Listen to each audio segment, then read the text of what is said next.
Welcome to Propaganda Loves You, the show that asks and answers the question, who owns the story? And if you ask the president, it's George Soros. I'm your host, Arthur, joined by Cody and Joe. Ask not what your country can do for you. Ask what you can do for your country. We shall fight on the beaches. We shall fight on the landing grounds. Mr. Gorbachev, tear down this wall.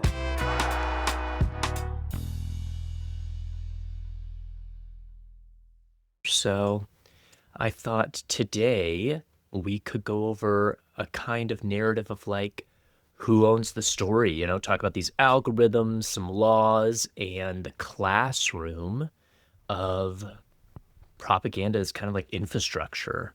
But first, wanted to go through any quick check-ins, updates.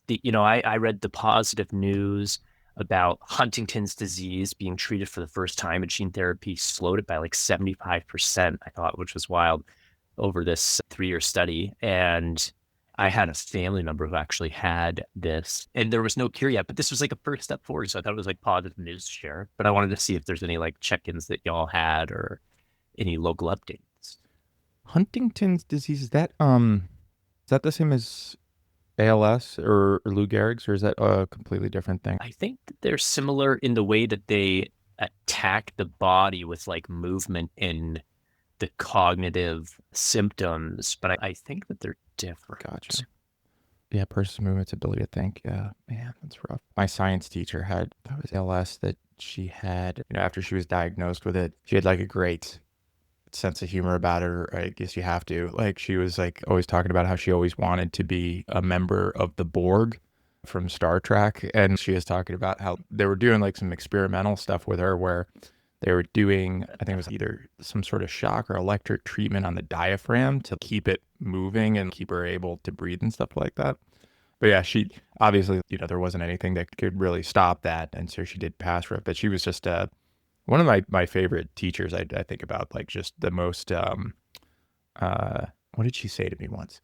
Well, she didn't say it to me. She said it to my parents. She said I was going to fail at college. I don't know if I told you guys that or not. Like, about her name was Mrs. Lynch.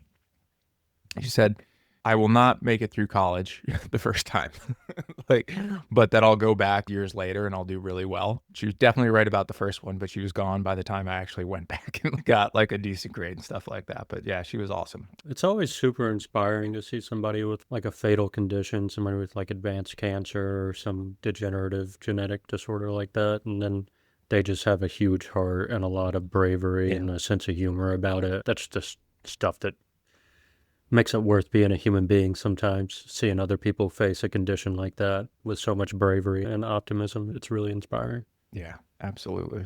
Yeah. I don't know that I have any like other like happy or interesting plugs, but I did want to mention, I know you guys know this, but for the listeners, I just came back from the dark heart of capitalism, Disneyland. And I gotta say, I've never been before, and it was pretty magical, but have you guys been to Disney World or Disneyland at any point? Yeah, I've been to Disneyland a lot because I grew up in California, and my dad lives in Irvine, which is like 30 minutes, 40 minutes, not even, it's probably 20 minutes south of Anaheim or something. Yeah. Cheyenne and I went to Disneyland and that California Adventure Park, so I've unfortunately been a lot, I would say. It was neat. Like the thing that surprised me the most, or was just like the most impressive to me, was just the rides, like Pirates of the Caribbean or whatever. Like, you're at like street level, and then you go into the ride and you drop like, I don't even know how many stories before you go in, and then you're just these massive caverns they built underground like for these things. It's just incredible, the engineering that went into it. The thing that I thought was the funniest was It's a Small World ride. Definitely. It was like made at like the 1950s, and it's all about like, where it's one world, like, the message I think is good. Maybe it's a little bit stereotypical with how it's set up, but it just was funny to me because I feel like today, like, anyone going through that, what is this woke, like like small world crap. But anyway, yeah, it was a really good time. And my nephew was the reason that we went, and seeing him have a blast was definitely worth it. He that used to be the Tower of Terror, but now it's like a Guardians of the Galaxy ride, but the one that like takes you up like 13 stories and drops you. Yeah. And he's young, right? And he just like loved it. That was his favorite thing, was like this thing. That was my favorite too, and it really surprises you when you first get on it, and it's a harsh drop too. Yeah. It's not a pleasant feeling, was- but it's really He fun. loved it. It was great. So, but yeah, a whirlwind adventure from that to a wedding, and then back here. Got in at like 2 a.m. last night, so it's been a trip, and now it's happy to be home for a while. Nice. Yeah, as you were talking, I remember that I actually have been to Disney World one time. I think I was like 20. It was right after I joined the Marine Corps, and there was some big convention. Katie was 1 year behind me in high school, and so like my first year out of high school was her senior year, and there was some big convention she was at in Orlando, I think. And like we spent a day at 2 of the parks, I think, mainly a water park. I don't really remember much of the rides, but yeah, been a really long time. I'm just kind of in the swing of this new semester, enjoying teaching again, so that's going well. We also have a bunch of strays around our house, a bunch of stray cats. And one of the cats, we thought that a lot of the cats were fixed around here. One of them is not. She had a litter, and so there's these little kittens right around our house. I had some old cabinets in the shop, and last year I retrofitted one of them to be like an outdoor cat shelter. So I insulated it with like plastic lining and put a bunch of straw inside so that they could stay warm in the winter or whatever. But that mama and her kittens have been using that shelter right in front of our house, so we've been trying to feed them and stuff. I don't know, we're worried about Wow. them, getting fixed and everything. We want to try to trap them so they can get spayed and neutered or whatever. They're really skittish, like they run away as soon as anyone comes outside. We're trying to figure out how to ethically trap them and get them taken care of, but it's just been kind of cute to watch the kittens run around. That's got to be so gratifying to have built this home for them, and then they're actually using it. That's so cool. Cheyenne's insulated a lot of like things for our outside cats that we try to feed and house in the winter, and they've rarely used the actual structure. So it's really cool that they're doing it. I imagine if you actually call up like any services, they would just come and grab them and take them somewhere, right? Like or like if it's like animal control or anything. What I'm asking is because like I know whenever we were deployed like to different places, there would always be a ton of strays, right? Like in Jordan, we did a marathon and like a 5K through the desert, and there was literally like packs of dogs chasing the people like going through. But what they did was on base, like rather than like round them up and take them somewhere, they would just tag them and spay and neuter them and then re-release them and like tag their ears or whatnot, so like you knew like which ones were already spayed and whatnot, so that they wouldn't put them down and they wouldn't remove them from the place. They would just take care of that portion and let them go. But I guess like we probably don't do that here. I don't know, do we? Like I was curious. Yeah, I think it's basically the same thing. There are a bunch of like little county organizations that trap and spay or neuter, and then they'll clip their ear and then re-release them. Our main worry with the kittens is because there's 3 kittens together, the way the traps are set up, you can buy a trap that they use, like the typical kind of trap they use where you can call a service and maybe they'll come out and set a trap. But it kind of seems like each trap can only get 1 cat. Like it's unlikely that a single trap could get multiple cats at the same time. And so if we get one of the kittens, the other 2 are going to bolt and not be seen again. And I don't know, they're really young, so we're just kind of worried about something happening to them at this stage. So I don't know, we're just doing our research, trying to figure out what the options are. And our neighbors have noticed the same thing, so maybe we'll team up with our neighbors and try to do something for the cats together. But yeah, it's not an easy solution. Yeah. You need like a giant net thing. Yeah, exactly. They're all 3 of them are piled together.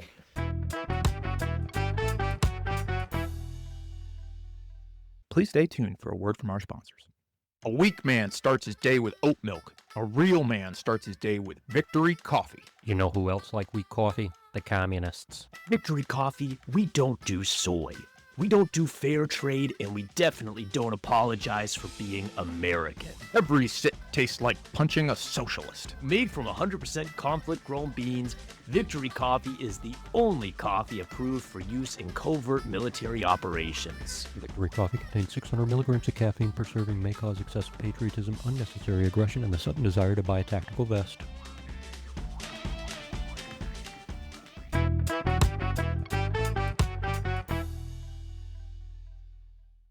So today, we're going to drop in and talk about propaganda. It's not just speeches or memes or political posters, but it actually is the infrastructure. And the analogy I would kind of make is like a highway or roads. One, builds where the roads go, who pays tolls, where the 7-Eleven is, with the exit, and it really directs the entire flow of traffic, I guess. And it's in that way, it's quietly shaping the life. So information with propaganda kind of works the same way. Whoever owns the algorithm or laws or curriculum can decide what stories kind of travel smoothly and which ones get stopped. Travel smoothly. I don't know. Okay. So yeah, it's all about, I don't know. But anyway, the kind of like philosophical angle I wanted to take here is talking about this. And I guess it's always influenced by who I'm reading lately, but a Jamaican-born British cultural theorist named Stuart Hall, who is a Marxist. Dun, dun, dun. And he's really famous for showing how media doesn't just reflect reality, but it actually shapes it by encoding ideology into everyday stories. And just kind of like that highway, they really are deciding which stories go through, which ones don't go through, and they're creating the narratives and the titles that really encode and decode, Stuart Hall says, whether or not people kind of accept this or negotiate those messages in real life. And so today's propaganda is just like that with press releases, and its algorithms really encode the ideology into all of us. So my kind of like historic example of that would be, I think I might even jump to this a lot, is Nixon's Law and Order, where really on the surface, it's about crime, but really uses it to describe race. And in that, he talked about like street crime during this time of civil rights activism and recast it as criminal disorder. And the framing really helped birth like the war on drugs and mass incarceration. And today we have kind of that same rhetoric going on with Antifa. We're repeating this Nixon tactic. And so kind of wanted to jump into 3 relevant stories we got last week. The first one is really about the algorithm and who's going to control it. And we got this news that Oracle is going to buy or be in charge of this TikTok algorithm. Is that right? That they're going to purchase TikTok? Yeah, like it's them and a bunch of others, right? That like it's like the U.S. now group that's gonna own the algorithm and the data. I want to take your analogy like one step further. It's like the road analogy, right? Like what gets to travel along that road. But then in the case of things like this, it's also like as you're traveling along that road, like there's like these scanners on either side that are just ripping all the data from you as you're going by and just collecting that, right? And so like yeah, it's also who's traveling and then also just exploiting whatever people are posting on there at the same time. But yeah, Oracle, and then I think the other one that was interesting to me that's part of this is Andreessen Horowitz, Mark Andreessen from Andreessen Horowitz, like that whole group that's, part of the whole Peter Thiel, JD Vance, like technocrat sphere part also has a hand in this. So I guess what I'm saying is I'm glad it's going to be unbiased and completely, open to any opinion to come across on that platform. It's going to be just like Instagram now. It's going to suck and everybody's going to hate it. I have enjoyed TikTok the last few years, but when the algorithm is going to be in control of American billionaires, it's going to go downhill fast. Yeah, I think that's a positive, is that, when these things do get purchased, they do go downhill fast. It will be interesting to see kind of like what happens with that. Because you can't be, if they took TikTok and it turned into like Twitter or X like right away, like all of a sudden like they take over control, like And I heard it's gonna be you actually are gonna have to like download a new app and stuff too. Like it's not just gonna work on the standard app. Did you guys see that in there? Cool. But it makes me think like if that's really the case, like how many people are actually gonna switch to the American TikTok? What is that usership gonna look like? Yeah, I think we'll all go back to a Red Book like we did at the beginning of this year. It was like there was a couple of weeks where they're like, we're gonna ban TikTok, and we were all like, screw you, we're going to the Chinese one. And I just remember one news story that was so funny. It was a clip of some local American news station who was covering this moment where TikTok might be banned and all these American users are downloading this Chinese app and people are freaking out about it. Like, oh no, the security risks, everything. And the reporter who was doing like a deep dive on this was like, one person I talked to said that they would rather hand Xi Jinping their social security number on a sticky note themselves than go with whatever the American government is telling them to do. Like, just the amount of rebelliousness from petty users on TikTok who didn't want to have their algorithm controlled is hilarious. It'll be depressing but funny, like a lot of the things going on right now. I think the main thing for the TikTok ban, dangerous-wise, is the amount of things that users will no longer be able to see. Like I've mentioned before, the big push for banning TikTok started after October 7th when we were seeing a bunch of the atrocities that the Israeli government was doing in Gaza. American users for the first time were getting firsthand footage of a lot of war crimes taking place and seeing what people suffering under those conditions were dealing with because they were posting about it on TikTok. And then all of a sudden, Republicans and Democrats all across the American government were like, oh no, we got to ban TikTok. We got to ban TikTok. And that was the start of this whole push. And I think the real win for the ruling class in getting the American billionaires to control the algorithm now is that they'll get to dilute and censor what news TikTok users in the States get to see. They won't see a lot of the things that the U.S. government is doing abroad, as well as solidarity movements going on all over the world. Working class people in other places banding together to change their conditions. We won't get news about a lot of this stuff going on. So that's the real downside of all this. Yeah, totally. And it's like, who is controlling it? They're not going to be objective. It turns out to be Larry Ellison of Oracle, who is a Trump supporter, who's held Trump fundraisers and is very aligned with Project 2025.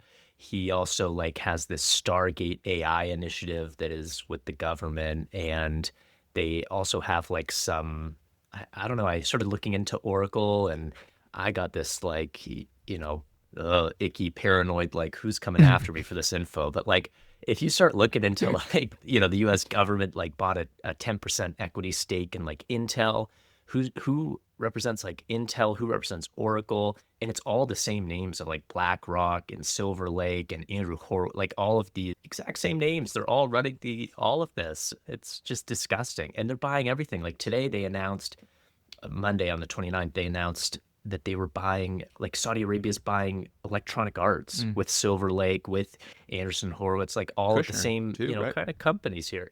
Yeah, Jared Kushner. Kushner too.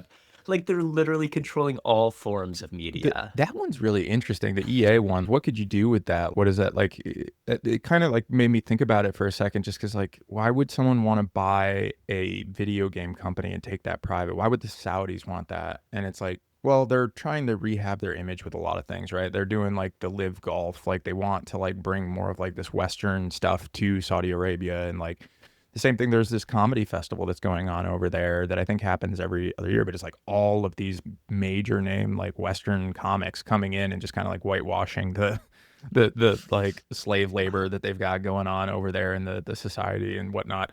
But the other part about that made me, or the other thing that made me think about is like EA is huge for like all of the actual like that's like the electronic sports league stuff, right? Like so they've got like a lot of people that like do competitive video game leagues associated with that. And so that it just made me think about who's the demographic, who's like going to be now like part or purchasing like what's coming from EA, and like what influence does that buy, right? Like with that group, especially since they're taking it private, But.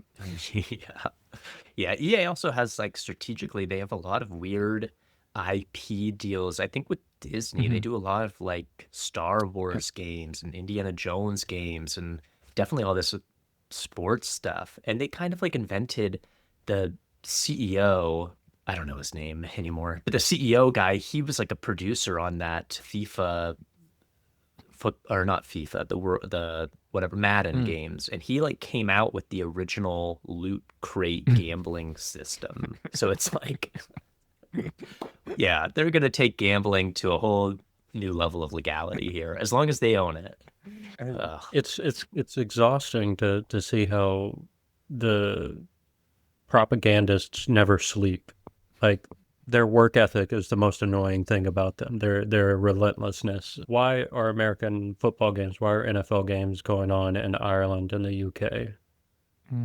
If not to try to, yeah, you know what I mean? The amount of money, the amount of infrastructure, the amount of time and labor that goes in just trying to spread the values of capitalism, to make it more familiar, to make it more comfortable, to make it more normal.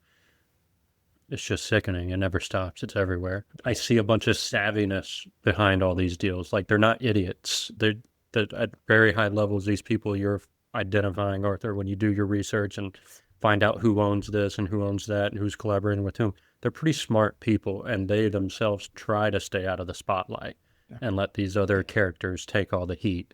People who look silly like Trump and Musk.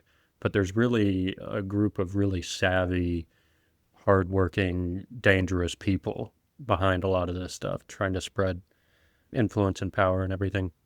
It's made me think about the way people analyze the alt-right pipeline. It's like, it's not just that it's right-wing political commentators, it's just sports and video games and workout content. Yeah. And a lot of these influencers never say anything political explicitly, but they'll build these massive followings, and then they'll start cutting deals with these capitalists and with these billionaires and start doing promos and stuff, and it just sort of all bleeds in. Like, they know what they're doing. They want as much broad influence as possible to use whenever it suits them. So yeah, it's depressing to see a lot of those conglomerations take place. There's another one with Paramount now, right? Am I gonna have to like boycott the only Star Trek reservoir online? You do. Yeah, definitely. And I read like, Paramount and like something about like Warner Bros is up for sale, and somebody like Warner Bros always seems to be for sale every few years, but all of these, conglomerations, something about Paramount's ownership, I forget. Katie told me the other day that Paramount was doing commercials for ICE too. Oh my gosh, They were really? running ICE commercials. Yeah. Jesus. Well, Paramount was the one that, I mean, they canceled Colbert, or Colbert is canceled. Yeah. Paramount is the overall owner of like ABC and or whatever, right? They settled some deal with Trump too, right? Some sort of lawsuit for 10, 15 million or something. Yeah, that was like the ABC 60 Minutes, like $16 million lawsuit or something there, I think. But yeah, it was all about mergers, Oh, like look. merging with Skydance. Was that it? It's that they merged with Skydance, and the company, Paramount, is led by David Ellison, the son of Oracle billionaire Larry Ellison.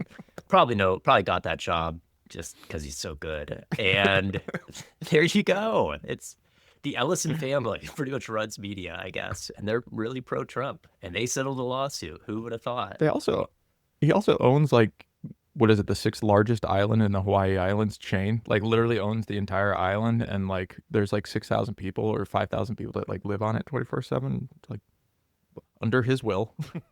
Jesus. Joe, you said something. Sorry, go ahead. That's funny. Arthur. No, I was gonna say that's just like carved into the sign. It's like "Welcome to the island," and it's like under his will. Oh, Joe, you said something that I kind of want to explore a little bit, but it's like, these, when you talk about who's making these deals and who's actually like doing it else, they the uber capitalists, the ones that are like really, really bought into it, like believe wholeheartedly in the system because it's working really well for them. The core values, right, that those groups tend to have do make it easier for them to organize and see success in a lot of ways. I think that's one of the biggest detractors of, anyone on the left, like trying to, put on any kind of real alternative structure against it, when, the capitalist side is who's got the most money. Cool. That's probably whoever's got the most money. Those guys are the ones in charge. And then they're going to direct what happens to everybody else below. So it like creates this easier to follow hierarchy that people just naturally are like, yeah, like that's the leader, right? Those are the guys in charge, and we'll follow them and we'll do what they say. And then, like you said, yeah, it's like the hard work, organizing, like, around that, like, some of those core values tend to work out well for them when it comes to, like, getting their, getting their way, I guess, or whatnot. But yeah, it's a difficult thing to combat when I think the core values sometimes on the left are more like, you know, egalitarian, everyone should have a voice, and then try to organize. It's very difficult when you've got that many voices, like, and you're trying to be equitable about that. I don't know. That's what makes me think about, right? The challenges that you Yeah. face there. And it's like part of the challenge is that even we're doing it now. We're communicating through the highways that the capitalists allow us to have. Like, these are the tools that we can access with the means that we have, and this is how we communicate. And so we're using their infrastructure to do the organizing so they can manipulate that in a number of ways.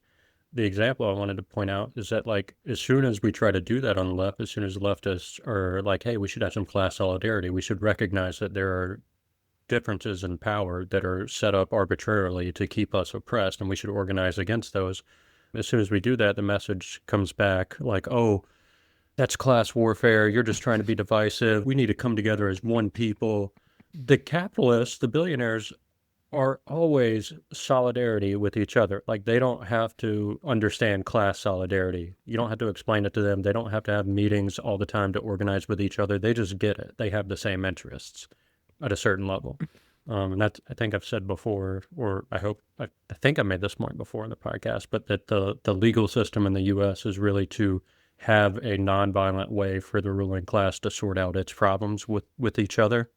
And that none of them are actually going to go to jail. They just might pay a few petty fines back and forth, but none of them are facing any real consequences.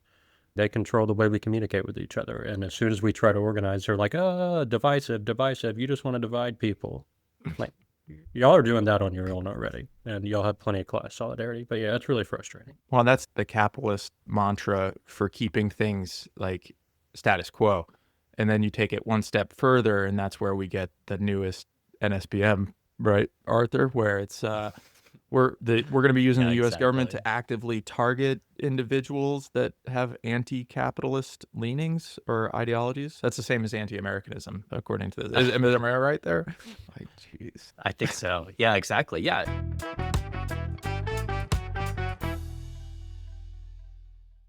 Please stay tuned for a word from our sponsors. Is your republic feeling cluttered, weighed down by dusty amendments and outdated rights? Then you'll love Project America 2050 from the Liberty Institute.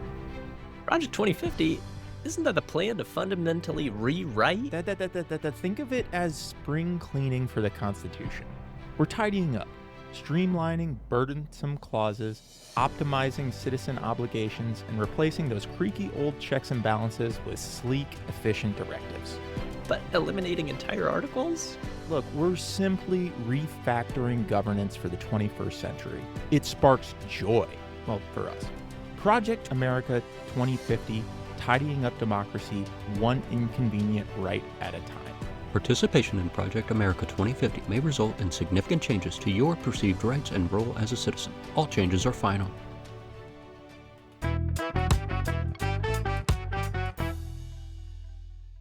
That's like exactly the next topic, is shifting from like this algorithm to the actual law of the land, and Trump signing NSPM7, which is National Security Presidential Memorandum 7, countering domestic terrorism and organized political violence.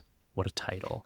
And it designates Antifa, the ideology that one is anti-fascist, as a domestic terrorist organization, and instructs the DOJ/DHS to act. I don't know why it's -7, but what is a national security presidential memorandum in relation to, like, is this a law? Is this like what is this?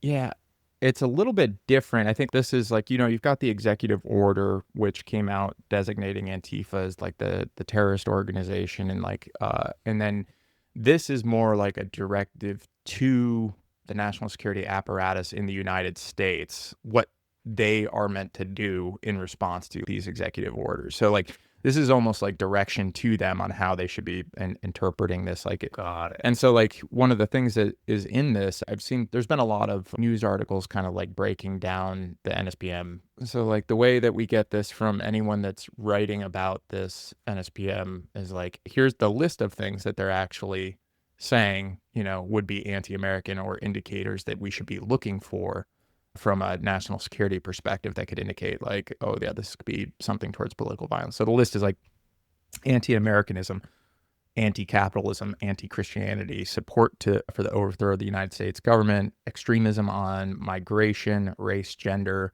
hostility towards those who hold traditional American views on family, religion, or morality. Again, like who makes the call on what those things are. So this is like somebody that went through this thing and actually pulled out, here are the things. But if you look in the order itself, these are all kind of hidden just in a big block of text.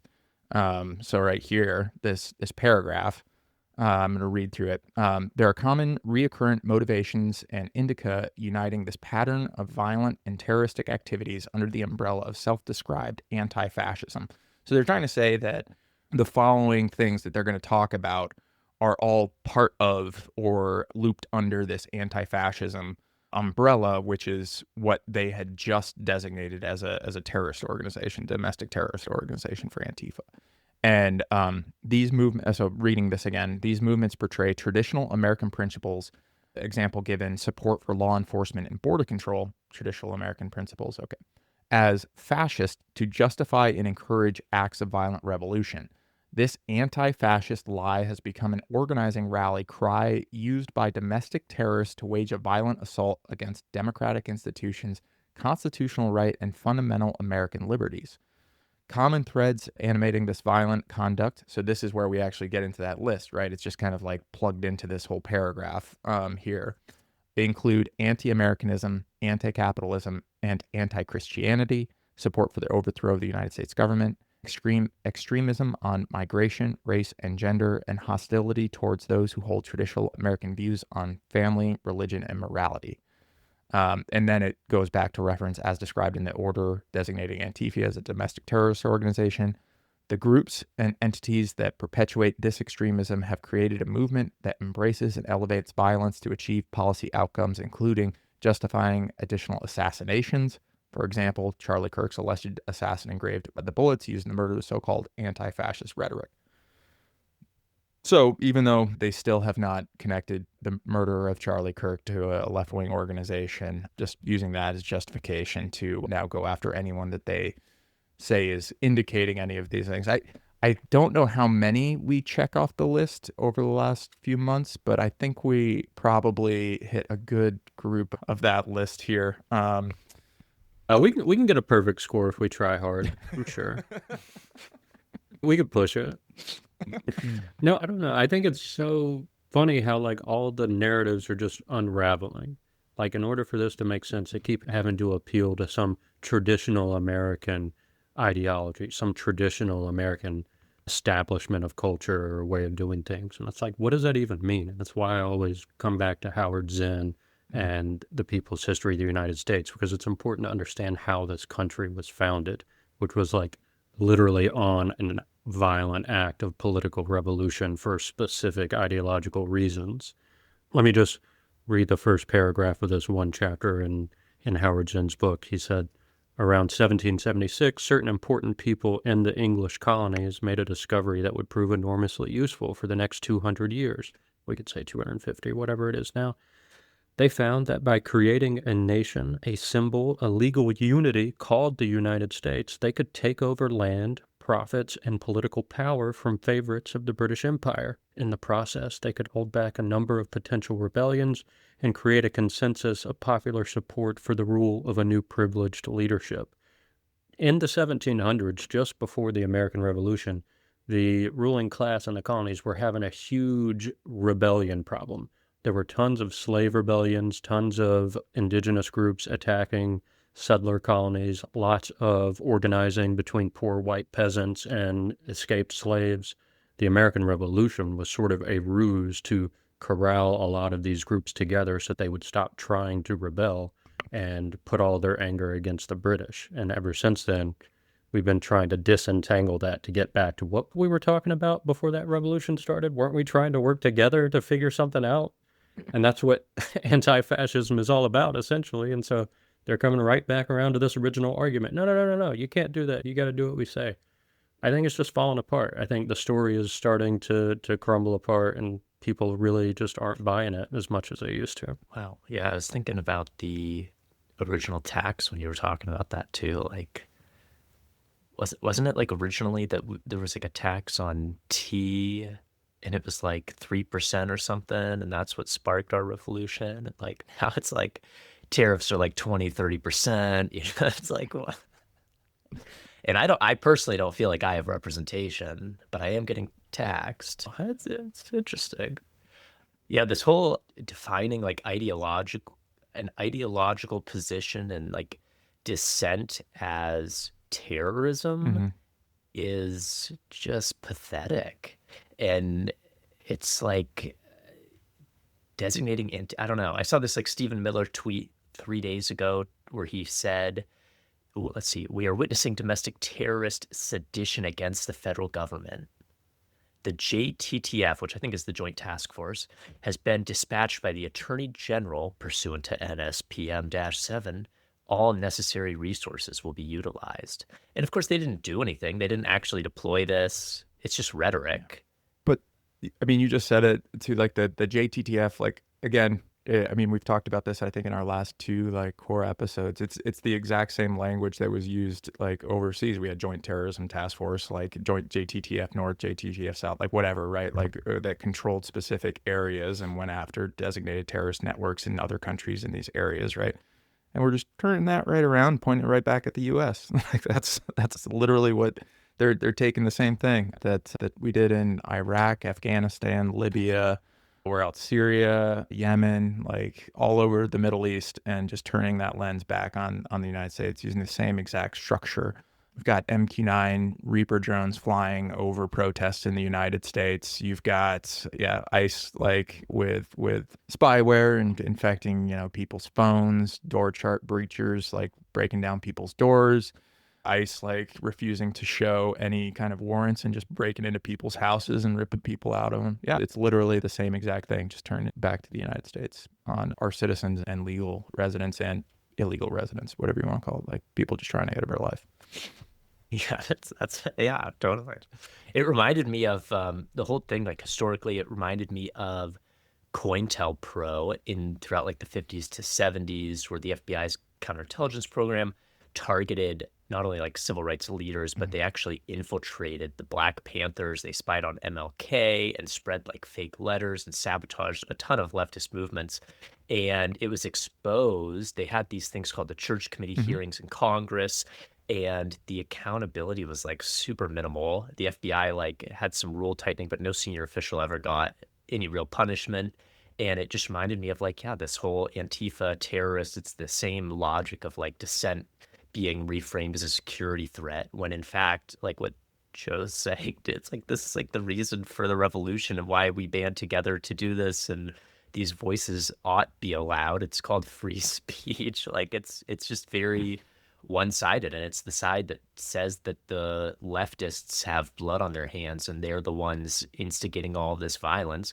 Meanwhile, the evidence points to the shooter of Charlie Kirk being a super MAGA person and all the MAGA stuff. Like it's just ridiculous. It's also just not subtle or nuanced or anything. Like the way that they want us to view the world is so just barbarically oversimplified. Like people's political ideologies are not super consistent. If you talk to any one person long enough, any one of us are going to reveal a number of inconsistencies or contradictory positions on different issues. And that's part of what makes political conversations interesting, is if you're paying attention to what you're saying, you start noticing these things in yourself. And you're like, oh, maybe I should second guess that. Maybe I should think about that again. Maybe I should review this opinion. And then you get to better and better places.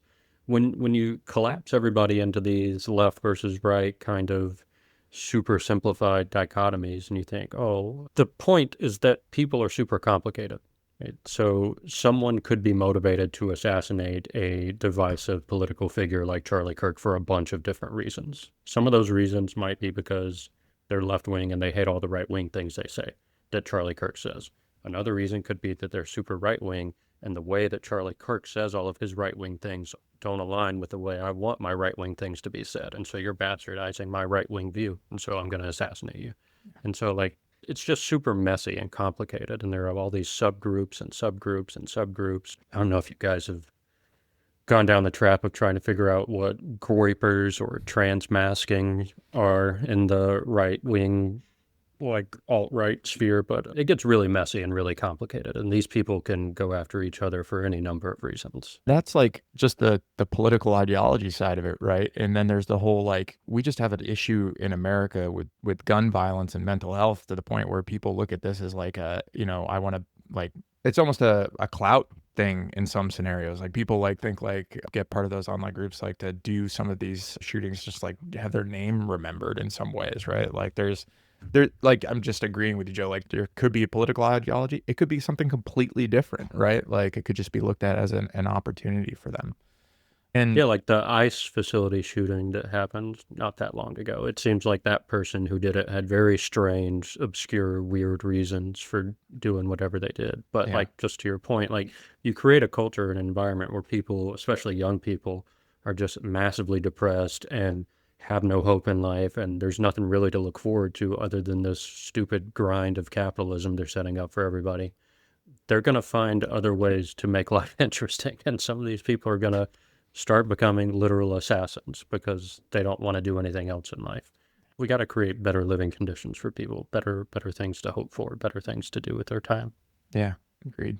And it is too, like, I mean, the parallels to like Red Scare and McCarthyism too, right? Right now, like, I mean, I think we're almost past that. I don't know if we're past it yet. Like, once we start kicking people out of Congress or like censoring people because they say they're anti-fascist or something like that, then we're right there. But same thing. I think the thing that you're talking, Joe, about in this capitalist society, and when we say things like anti-capitalism, common threads animating this violent conduct include anti-capitalism. So, like, what level of anti-capitalism are we talking about here, like, that people need to be looking for? Is it like, why is everything so expensive? Or is it like, why do billionaires control everything? Or is it like, seize the means of production, right? Like where on the Whoa. where on the spectrum? I'd put you on a list for all three of those. Come on. That's funny. They should, maybe anti-cap will be like the next one. Oh, that'll be the next group that gets terrorist designation, domestic terrorist. Yeah. No, it's a great question too, because it's like, another way of asking it is what type of actions, what type of behaviors constitute anti-capitalist behaviors? Boycott? Some of it is just expressing an opinion online. Boo, capitalism. That's anti-capitalist. Boycott is another one. Hey, everybody, this company's fucked up. Don't buy their stuff anymore. Mutual aid, I think, is the big one. And mutual aid is the one that caused all the Black Panthers to get infiltrated by the FBI. When you start taking care of people's needs outside of a system of profit, they get scared and they shut it down as quick as they can. So I think a lot of things that they will count as terrorism, anti-capitalist terrorism, will come before seize the means. But yeah, seize the means would be the big one. Another thing, I don't know if we're going to talk about it today or not, but I mean, there's just so much to talk about with Gaza constantly. You guys may be aware of this large flotilla, this fleet of volunteer ships trying to break the siege on Gaza. I just kind of have kept up with it on a surface level, but there's a major general strike in Italy to pressure their government to provide some support, some military support to the flotilla. And Italy caved and I think sent at least one military ship to sort of escort the flotilla. I don't know how that's going, but Italy as a society, we're going to have a general strike and shut this down and pressure our government to do something about it. Just an example for Americans to consider when they're thinking about how to handle their own government. Which the Italian government isn't exactly left wing these days. So like the fact that that still, had results is pretty impressive. Like that's awesome. And yeah, speaking of that flotilla, civilian flotilla that has been attacked with drones on their way. Right. I think like we talked the other day about like terrorism. There's so many definitions of terrorism. No one person or any organization agrees. Like even internal to the United States, like the FBI and the NSC, all these different organizations have slightly variations on what they would classify or call terrorism.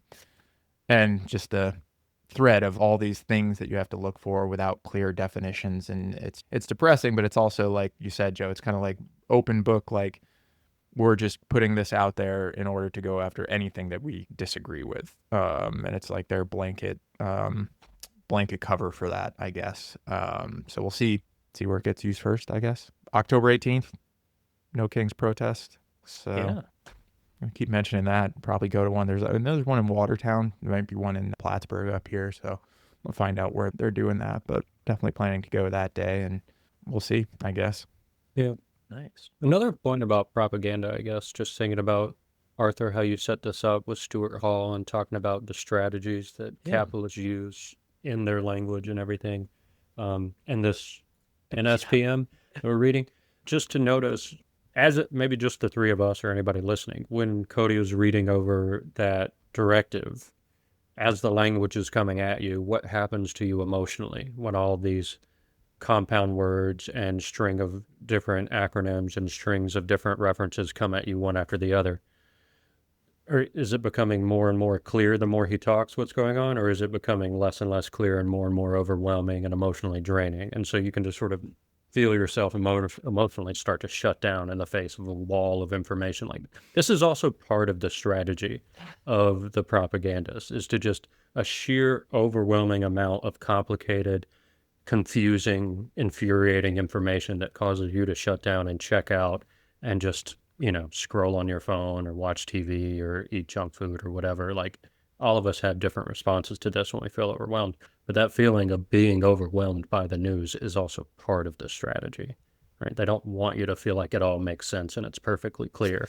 The more confusing and overwhelming it is, the better it is, better conditions they have for just taking advantage of the situation.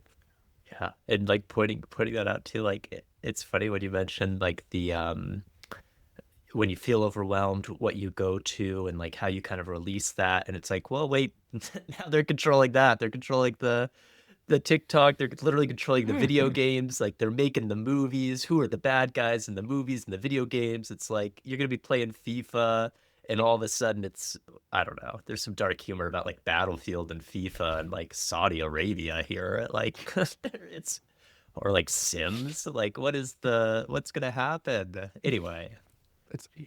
That's a really good point, Joe. I think the other thing too is by having it be that broad and generic, it really casts such a wide net for people just to think like, well, like what we just talked about, right? Like, well, I got upset that, grocery prices went up 50%, or that like I'm now being charged, extra for streaming service, whatever. Like, is that, am I being anti-capitalist? Am I, am I going to be part of a designated terrorist organization? Or like, people just thinking like, I don't really like fascists, but I guess I can't post about that anymore, right? Like that's curtailing speech. Even if you're like a pretty staunch conservative, if you read this and you have like a little question in the back of your head, like that should be a concern.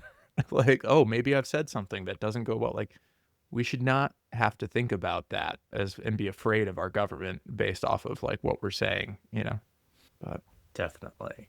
And like, Charlie Kirk calls for the like, Joe Biden's execution. That's okay, of course. But you can't like insult somebody. I don't know. Anyway, it all starts in the classroom. That's gonna be my transition, I guess. It all starts in the classroom.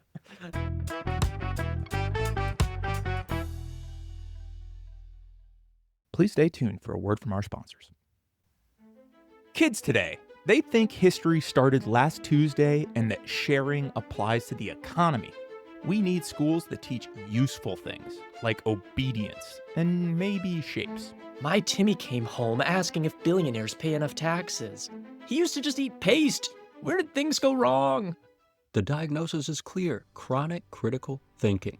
But the Liberty Institute has the cure. Our pre-approved curriculum frameworks eliminate confusing ideas like empathy and questioning authority. Does it work? Are they learning the right facts? They're learning exactly what they need to. Facts become simpler, history becomes happier, and dissent becomes unthinkable. It's education optimized for national harmony. You mean Timmy will go back to the paste? We can certainly provide resources on maximizing non-disruptive activities. The Liberty Institute, training, not straining, young minds.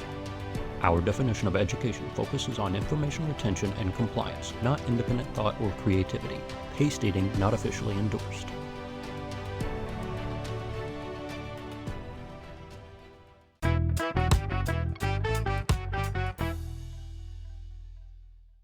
Yeah. But it all starts in the classroom. And yeah, talking about hegemony and this kind of like shift to defining who is the enemy. It is about teaching, and it does start with like a curriculum and how that is framed. And Oklahoma seems to be the most divisive state for education in recent years due to the Trump Bible stuff, the proposing curriculum of like they're going to teach the 2020 election discrepancies, which was blocked by the Oklahoma. It made it all the way up to the Oklahoma Supreme Court, and calling like teachers unions terrorist organizations. So anyway, a lot of this stuff is proposed by Ryan Walters, who is a former Oklahoma superintendent of public instruction, and he resigned as head teacher of the Teacher Freedom Alliance, which is a conservative nonprofit, and he did mandate the Bible instruction in public schools. He just said maybe about a week ago that each high school is going to have a Turning Point USA club chapter, praise be, and he's proposed the 2020 election discrepancies being taught. So people have accused him of displaying like nude images on TV during meetings. You know, there's a lot of things going on here, but really Walters is reframing, I guess, partisan propaganda as like education. And so yeah, some giant news that I guess, you know, with inside Oklahoma, he's hopefully stepping down to work in the private sector. I mean, I think it's obvious. It's good that he's stepping down. We'll see who takes his place. But yeah, just the like really kind of, it almost felt like what he was doing was an audition for some sort of national role, or like just like trying to, you know, show loyalty. But yeah, in addition to what you said, I think he was also the one that was like, all the schools in Oklahoma need to have a Charlie Kirk memorial statue and Right. plaza. But where's he going? That's a really good question. He is going to be the CEO of the Teacher Freedom Alliance, which is a nonprofit, and it assists educators in their missions to develop free, moral, and upright citizens. And what did he say? We are going to destroy the teachers' unions, Walter said on Fox. We have seen teachers' unions use money and power to corrupt our schools and undermine our schools. So this nonprofit that he's going to is all about like, yeah, trying to find a way to take curriculum like what he introduced in Oklahoma and make that nationwide, and to dismantle teachers' unions. So again, like, I don't know how unions went from something people were excited about to having such a negative opinion. I feel like I do know. It's probably like 40, 50 years of right-wing propaganda about how unions are corrupt and business leaders for some reason aren't. Like, that's like not the same. But that's where he's going. It seems like he wants to take the Oklahoma mandate that he had and try and make that a national thing. Yeah, the adage about accusations being confessions, I think, applies here with like teachers unions are going to infiltrate and corrupt our schools, like you've already been trying to do since the beginning. Like, school has always been an indoctrination program. Yeah, geez. I saw some high school history teacher post a video about the Trump Bible. Oklahoma high school history teacher, he was just sort of reviewing the Bible that they got sent with this new directive or whatever. And he was like, I have like books from all the world religions in my classroom. You know, I try to have like a good archive for the students to look through and just see what's going on and everything. And he was just sort of flipping through what's boring and what's interesting about the Trump Bible. And from a Bible point of view, it seems like a pretty standard King James Bible text. But at the back of it, it has all these U.S. government documents like the Declaration of Independence and the Constitution and the Bill of Rights and things. But he was like, it's not a correct version because it only has Articles 1 through 10. It only has Amendments 1 through 10. It doesn't have any amendments after 10, including the supposed abolition of slavery and equal rights amendments and things like that. Yeah, they're trying to put that in the schools. I read up on this Trump Bible thing too, where Oklahoma wanted to spend like 3 to 7 million or something buying these Bibles. They were purchased, the Trump Bible, from Trump at $60 each, and all of the Bibles, thousands of them, were printed in China. So I just kind of thought, like, my mind just goes to like the capitalism math of like, okay, he can probably print them for like under $5 each. He's selling them to our school system. That's awesome. And like, it's just like profit. Like, how is it not just a bribe directly to Trump? Oh yeah, yeah. I'm sorry, it's just like This- just No, so the supply ridiculous. chain is so funny. Yeah. It's always the America, like, and then, yeah, and every time and then you like go and look at a lot of the left-wing organizations that have like merch or something like that. Most of them actually try to buy stuff in America. Like, like even you could say whatever you want about the Harris campaign. All of her campaign merch was produced in the United States, created in the US. And then you've got like MAGA stuff made in China, right? Like just, yeah, boldface. Sounds Antifa. I mean, it's perfect too. It's like, it makes perfect sense. That whole worldview of what America is an idea that was built by a capitalist in another country or something else. The whole concept of the United States in a lot of ways is just like a scheme that rich people came up with to try to control people. If we want to get back to homegrown values on this continent, we need to do land back to all the indigenous groups and deal with whatever world they built. But that's going to get me put in prison or something for saying that. I was going to say, maybe that's the problem, Joe. Like, we have such a disconnect on what we think about when we think about freedom in the United States. When the average American thinks about freedom in the US, right? Like, what do we think about? Like, freedom to do whatever you want, freedom to live, blah, blah. But when a really rich person thinks about the US, it's market freedom, it's freedom to exploit, it's freedom to get as rich as you want, and freedom to become like, a king or a lord or whatever you want to call it in the US is essentially what it is, right? So it's a very different interpretation or view on what that is, depending on what class structure you're in or where you are in the income bracket, how you see freedom in the US, probably.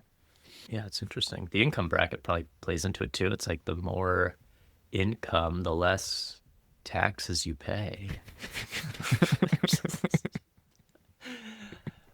Which is very weird. But no, I'm with I think we should define the freedoms, just like our Dawn of Everything book. Yeah. Like, what do you mean by freedom? Can we really move wherever we want? Can we form new social groups? Can we disobey authority figures without consequences? Those are real freedoms. Why don't we have them? Yeah, the videos that the administration puts out is like, freedom is having a hot dog with ketchup on it. You don't want to think about free speech. You want an eagle flying over fireworks.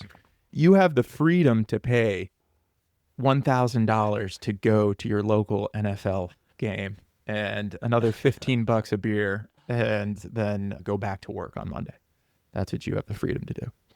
The phrase access to healthcare is one that really gets under my skin a lot. I see it a lot in ads and stuff. Access to care. They never say free care. They never say just healthcare. It's always access to what? To pay for it. Access to buy it like another commodity, as if we don't have the infrastructure healthcare-wise to take care of everybody.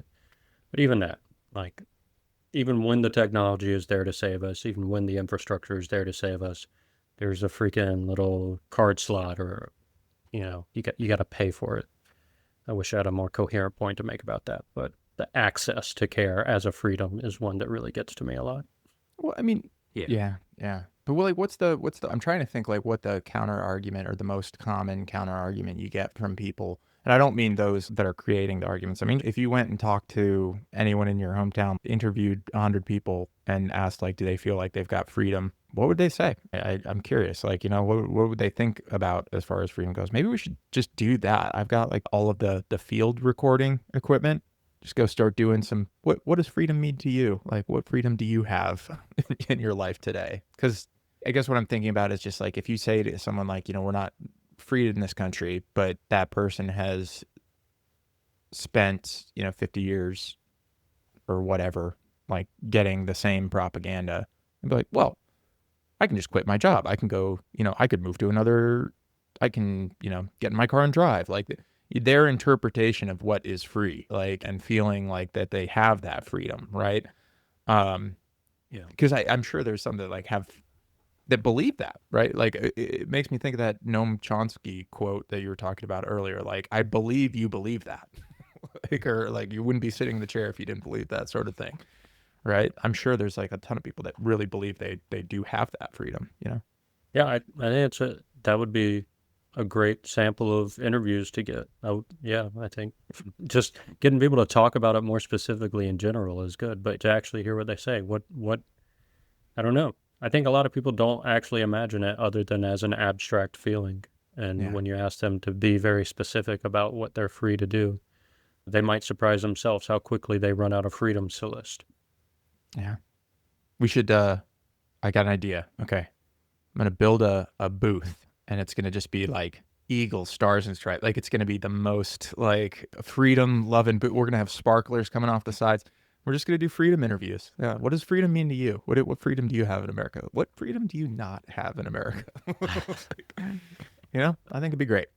Let's set that up. It's pretty sweet. I'd watch it. Yeah, for sure. That would be really interesting to hear people's take on that.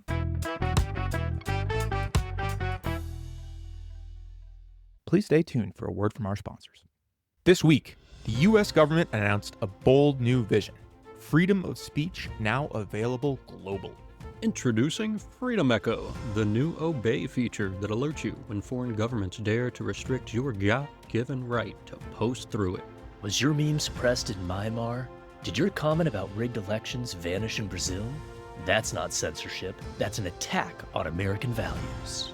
With Freedom Echo, you'll receive real-time updates every time a foreign nation tells you no. That's right, we're defending the First Amendment right overseas, whether they like it or not. Because if you can't post conspiracy theories about their government, are they even sovereign? This isn't just soft power, it's freedom power, backed by sanctions, cloud dominance, and a totally unbiased narrative algorithm. Obey. Your rights don't stop at our borders, neither do we. Freedom Echo not valid in countries with their own laws. Censorship detection based on vibes, VPN lag, and ethnocentric AI bias. U.S. exceptionalism may apply.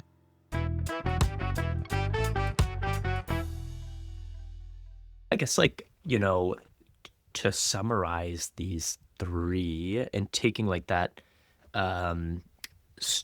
Stuart Hall's ideology of like media encodes stories with ideology, and audiences are supposed to kind of like decode them, and what gets applied and how we absorb that is really the ruling class. I think like there's an Italian philosopher, Gramsci, who came up with the term hegemony, which I'm sure we all know. And it's really when that ruling class, their ideas kind of feel like gravity. It's just like common sense. It's in us and around us. And in our case, Oracle and the US government are doing that. They're encoding ideology into the algorithm. We have this NSPM7, which encodes dissent as terrorism. And then we have in Oklahoma, Ryan Walters, who encoded propaganda into the education system and made it a national platform. And I think you're totally right. It is an audition for something. So really, like, I guess my thought was like, resistance is about decoding it and naming the categories and kind of lifting that veil, which is what we always do and why I always appreciate this and love it. And we kind of get our viewpoints across here. So it's been nice. I think Nice. we could probably, as a follow-up idea, maybe not the next episode, but whenever, I don't know what your reading is like, Arthur, these days, but if you or primed to read Gramsci next. I would be down to do some Gramsci totally, study totally. with you. All the Marxists love Gramsci, so I would love an opportunity to actually read some of that. I think he wrote most of his stuff from prison as like a political prisoner too. Called the Prison Notebooks, and I think he was arrested by Mussolini for being obviously for being Antifa. I would arrest anybody Antifa, but he was one of the originals. Yeah, I mean, Antifa CEO and founder Antonio Gramsci. Let's do our homework. No, I'm down with that. But hegemony as an idea seems to be me like a solidified concept of this. I'm always just trying to tie it back to the book we're reading, the Play Kings and Real Freedoms versus Real Kings and Play Freedoms. So we're dealing with the Real Kings and Play Freedoms, and I would think that hegemony falls into that Real Kings category. Like that's what hegemony is when these play kings get a little too high and mighty and think that they can control everybody, and then they actually do. And then we have living in the world of hegemony, and anyone who resists it is a terrorist, Antifa sympathizer. So yeah, call me a pirate, I guess. It just, I don't know why this triggered in my head, but it also made me kind of like reflect back on that NSPM and everything there.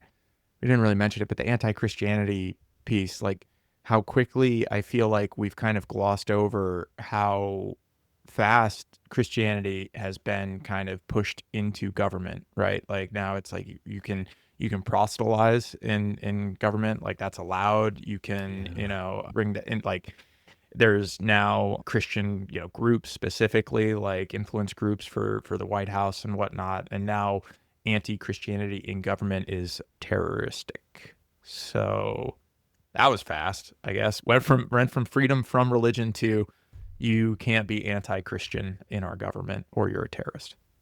Finally, something I agree with.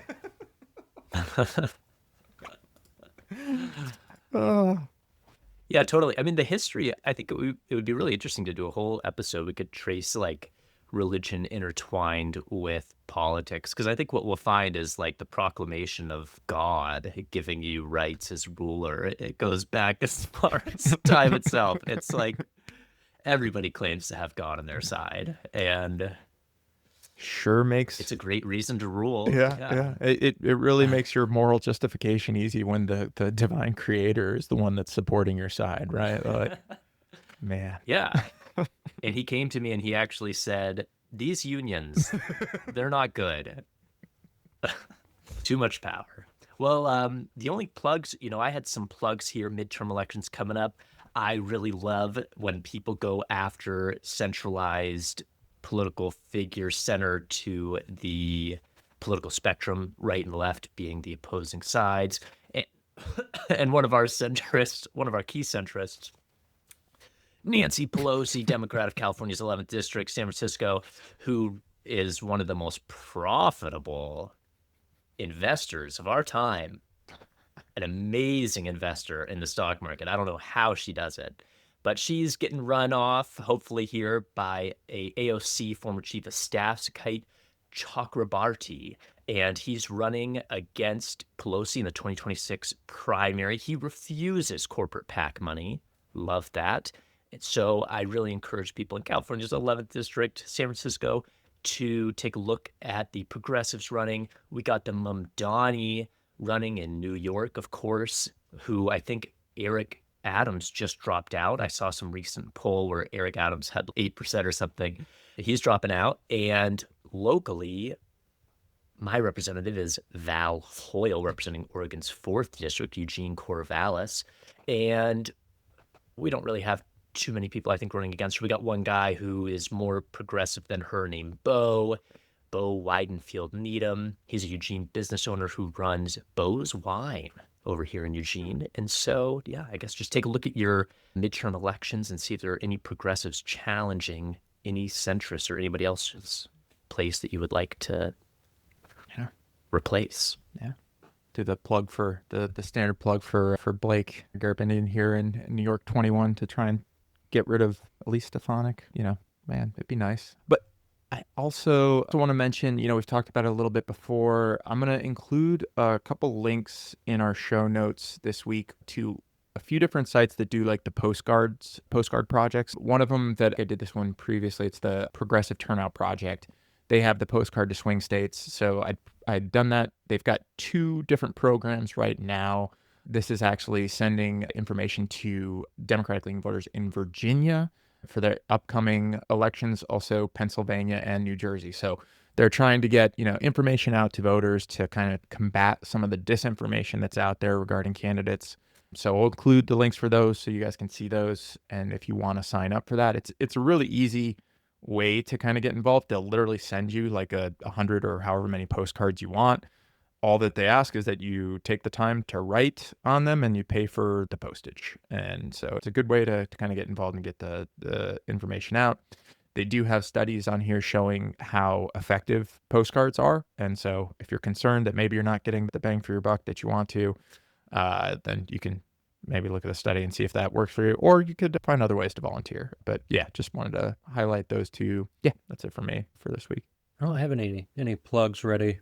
Vote socialist or think about it if you haven't, and then make your own choice. But I've heard that there are some socialists running for governor in California calling for a rent freeze statewide, which is exciting for a state that big. So if you're in California, look at your socialist options, especially if you're bogged down by rent and wondering why your landlord increases your rent every year for no apparent reason.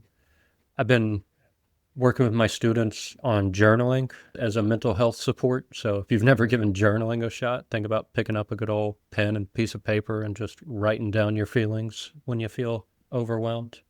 I'm trying to get back into it. I've been kind of lazy with my journaling habit, but trying to get back into a morning journaling routine. And it doesn't make all the problems go away, but it makes me feel like I've got a little bit more clarity, a little bit more sense of direction, and feeling a little bit more at ease with whatever I happen to be struggling with that day. So take care of yourselves and be kind to the people in your life. And make sure to review NSPM Tax 07 before you start journaling, because you don't want to have any wrong think. Analog journals. Don't be putting your journaling on Google Docs. Analog journals. Yeah. Be sure to burn the pages after you write it. If it has any sort of, propaganda there. Nice. Well, I think, we talked about propaganda as infrastructure. It can be exposed, contested, potentially rebuilt. And so maybe if you are journaling, you could even think about, kind of which type of propaganda affected you, algorithm law, and classroom, I guess. I think we've all been inculcated on all 3 of those levels. So we could probably do some reflective journaling on that for sure.